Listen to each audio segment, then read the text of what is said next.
Hey everyone, I have a little variation example here just to show you how to put these steps into practice. So this is just a made-up example. Suppose that the number of apples you get in the first 10 years after planting a seedling apple tree varies with the square of the age of the tree. So we're being told that we can expect the variation to be a square variation. So, and then we're given a fact that we know that at this one instant that a 3-year-old tree produced 30 apples. We can use that data point to predict then how many apples should we expect in the 10th year. Okay, so we have steps. Step number 1 is understand what the type of variation is and then write a basic equation for that. So we know that the number of apples, n, is going to be some constant that we do not know times the variable that's varying. In this case, it's the years of age. I'm going to use y. And a square variation means, guess what? It's y squared, okay?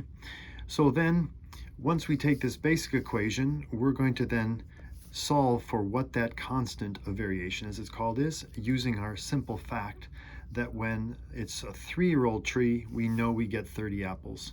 So we say, okay, we know we got 30 apples. We don't know what k is yet, but we know it was 3 squared number of years. So that's 9k equals 30. So I just divide both sides by 9, and then I solve that, and I get k equals then 30 divided by 9. Well, I can cancel a 3 and write 3 there and 1 there. So that's 10/3. That's my constant of variation. I could write it as a decimal if I wanted, but there's no real need to do that. So now I have my working equation, which is that the number of apples is going to be modeled by this constant, 10/3, times whatever y is squared. So that's awesome, because now I can predict the future. I can predict that a 10-year-old tree will produce a certain number of apples. Whoops, look at that. I can't write and talk at the same time. 10/3 then times 10 squared. Well, 10 squared is 100. 100 times 10 is 1,000.